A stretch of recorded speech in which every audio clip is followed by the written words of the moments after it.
Hello friends, current affairs study channel पर आप सभी का स्वागत है।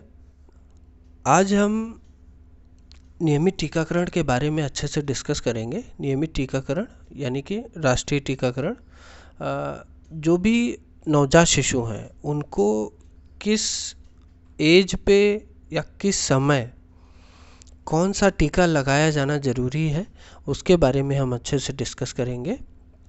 आप लोग ये वीडियो पूरा देखिएगा, इसको बार बार देखिएगा, स्किप मत करिएगा, जिससे कि ये जो शेड्यूल है यानी कि चार्ट है इम्यूनाइजेशन का, आपके दिमाग में ये बैठ जाए और आपको अच्छे से याद हो जाए।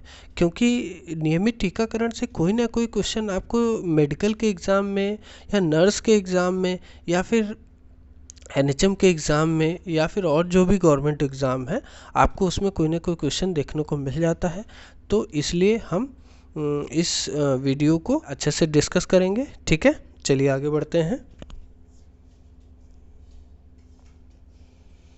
जैसा कि आप सभी जानते हैं, करंट अफेयर्स स्टडी चैनल पर यूपी टीईटी, सीटीईटी, खंड शिक्षा अधिकारी, UP PSC, UP triple SC, bank और यूपी एनएचएम जैसे प्रतियोगी परीक्षाओं की तैयारी कराई जाती है, इसलिए चैनल पर बने रहिए।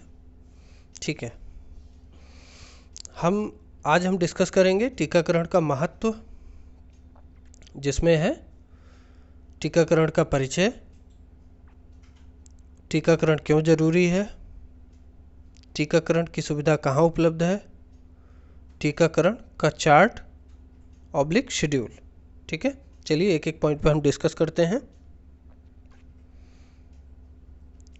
टीकाकरण की कुछ बेसिक चीज़ें हम डिस्कस कर लेते हैं। टीकाकरण की खोज एडवर्ड जेनर ने सन 1798 में सबसे पहले इसको विकसित किया था। एडवर्ड जेनर को प्रतिरक्षा विज्ञान का जनक भी कहा जाता है। ठीक है, चलिए टीकाकरण के परिचय पे आते हैं हम लोग। रोगों से लड़ने के लिए ईश्वर ने हम सबके शरीर में एक सेनापति दिया है, जिसे हम रोग प्रतिरोधक क्षमता यानी कि इम्यून सिस्टम कहते हैं। जब मनुष्य का शरीर बीमार या संक्रमित होता है तो हमारा शरीर इससे लड़ने के लिए विभिन्न रसायनों का निर्माण करता है, जिन्हें हम एंटीबॉडी कहते हैं, और रोग प्रतिरोधक क्षमता ही हमारे शरीर को ठीक करता है। ठीक है, जैसा कि आप सभी जानते हैं, जब कभी भी हम सर्दी खांसी बुखार जैसी छोटी मोटी बीमारियों से ग्रसित होते हैं तो हमारे अंदर एक रोग प्रतिरोधक क्षमता है जो इन बीमारियों से लड़ती है और हमें धीरे धीरे ठीक करती है। ठीक है, चलिए आगे बढ़ते हैं। सभी गर्भवती महिलाओं और नवजात बच्चों का टीकाकरण अति आवश्यक है।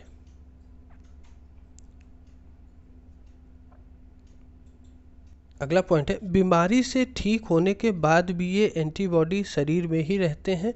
ये एंटीबॉडी संक्रमण पैदा करने वाले जीव के प्रति प्रतिरक्षित बना देते हैं। टीकाकरण के जरिए हमारे शरीर का सामना संक्रमण से कराया जाता है, जिससे हमारा शरीर उस संक्रमण के प्रति प्रतिरक्षण क्षमता विकसित कर सके। कुछ टीके मौखिक तथा कुछ अन्य टीके इंजेक्शन के द्वारा दिए जाते हैं। अब आते हैं, हमारा अगला पॉइंट है टीकाकरण क्यों जरूरी है, इसके क्या फायदे हैं। सबसे पहला है, टीके का फायदा है कि संक्रमण के प्रति प्रतिरक्षित होने के लिए हमें पूरी तरह से बीमार होने की ज़रूरत नहीं है। हल्का संक्रमण होने से भी टीकाकरण के जरिए हम उसके खिलाफ प्रतिरक्षित हो सकते हैं। इसी वजह से हम उस बीमारी के होने से पहले ही उसके प्रति सुरक्षित हो जाते हैं। टीकाकरण के माध्यम से ऐसा किया जाता है।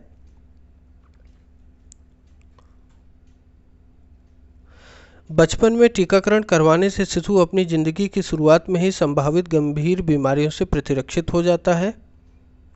अगर आपके शिशु को किसी बीमारी के खिलाफ टीका लगा हुआ है तो उसे दोबारा वह बीमारी होने की संभावना काफ़ी हद तक कम होती है, क्योंकि आपके बच्चे ने उस बीमारी के खिलाफ एंटीबॉडीज़ का निर्माण पहले ही कर लिया है।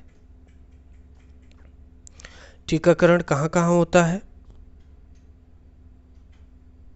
सरकार द्वारा समस्त टीके निःशुल्क लगाए जाते हैं। ये टीके हम सरकारी अस्पताल, आंगनवाड़ी केंद्र और उप केंद्र यानी कि जिसको एनएम सेंटर भी कहा जाता है, वहाँ पर हम ये टीके लगवा सकते हैं। साथ ही साथ संस्थागत प्रसव कराने पर अस्पताल में भी टीकाकरण करवा सकते हैं। टीकाकरण प्रत्येक बुधवार एवं शनिवार को अलग अलग गांव के अलग अलग आंगनवाड़ी केंद्र पर निःशुल्क किया जाता है। चलिए, हमारा लास्ट पॉइंट है नियमित टीकाकरण का चार्ट यानी कि शेड्यूल। कौन सा टीका किस समय पर लगाया जाता है। देखिए, जब बच्चा पैदा होता है तो जन्म के समय सबसे पहले उसे BCG जो कि एक टीबी का टीका है, OPV ओरल पोलियो वायरस का 0 डोज और हेपेटाइटिस बी का बर्थ डोज दिया जाता है। जन्म के समय 3 टीके लगते हैं, BCG, OPV और हेपेटाइटिस बी। तो ये 3 टीके बच्चे को जन्म के समय दिया जाता है। जैसे ही बच्चा पैदा होता है तो तुरंत के तुरंत इसको लगना होता है। ठीक है। जब बच्चा 6 सप्ताह यानी कि लगभग 45 दिन का हो जाता है तो बच्चे को इंजेक्टेबल पोलियो वायरस का फर्स्ट डोज, पेंटा वैक्सीन में 5 गंभीर बीमारियों से बचाया जाता है।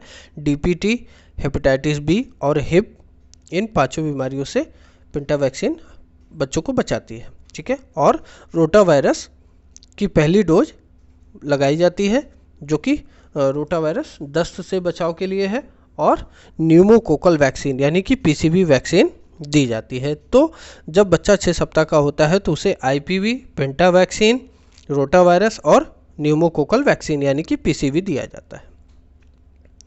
जब बच्चा 10 सप्ताह का होता है तो उसे OPV, ओरल पोलियो वायरस यानी उसकी second dose, pentavalent second dose और रोटा वायरस का सेकेंड डोज दिया जाता है। ठीक है। 14 सप्ताह पे OPV की थर्ड डोज, पेंटावैलेंट की थर्ड डोज और रोटा वायरस की थर्ड डोज और PCV यानी न्यूमोकोकल वैक्सीन का सेकेंड डोज दिया जाता है। उसके बाद जब बच्चा 9 से 12 माह का हो जाता है तो उसे मीजल्स एंड रूबेला यानी कि MR का पहला टीका, JE जैपनीज एन्सेफेलाइटिस जिसको जापानी बुखार भी कहते हैं उसका पहला टीका और PCV का यानी न्यूमोकोकल वैक्सीन का बूस्टर डोज लगाया जाता है। जब बच्चा 16 से 24 माह का हो जाता है तो उसको MR2 यानी कि मीजल्स रूबेला का सेकेंड डोज, JE का सेकेंड डोज, DPT का बूस्टर 1, OPV का बूस्टर टीका लगाया जाता है। जब बच्चा 5 से 6 वर्ष का हो जाता है तो उसे DPT बूस्टर का सेकेंड डोज लगाया जाता है। जब बच्चा 10 वर्ष का हो जाता है तो उसे TT का टीका और HPV वैक्सीन लड़कियों के लिए है जो कि 9 से 14 वर्ष के बीच में है, तो उनको HPV का वैक्सीन लगवाना बहुत ही आवश्यक है। फिर बच्चा जब 16 वर्ष का होता है तो उसे फिर से टिटनेस टॉक्साइड या फिर टिटनेस डिप्थीरिया का टीका लगाया जाता है। जो ये पूरा चार्ट है इसको आप लोग याद कर लीजिए, क्योंकि किसी न किसी एग्ज़ाम में आपको इससे संबंधित क्वेश्चन देखने को मिलते हैं। ठीक है। तो दोस्तों, ये वीडियो यहीं पे ख़त्म होती है। अगर ये वीडियो आपको पसंद आया हो तो वीडियो को लाइक ज़रूर करिएगा और कमेंट करके बताइएगा कि वीडियो आपको कैसा लगा। और अगर आप चैनल पे नए हैं, चैनल को आपने अभी तक सब्सक्राइब नहीं किया है तो चैनल को सब्सक्राइब ज़रूर कर दीजिएगा, जिससे कि मेरी आने वाली सभी वीडियो के नोटिफिकेशन आपको मिलते रहें, क्योंकि आपको एक भी वीडियो मिस नहीं करना है। ठीक है।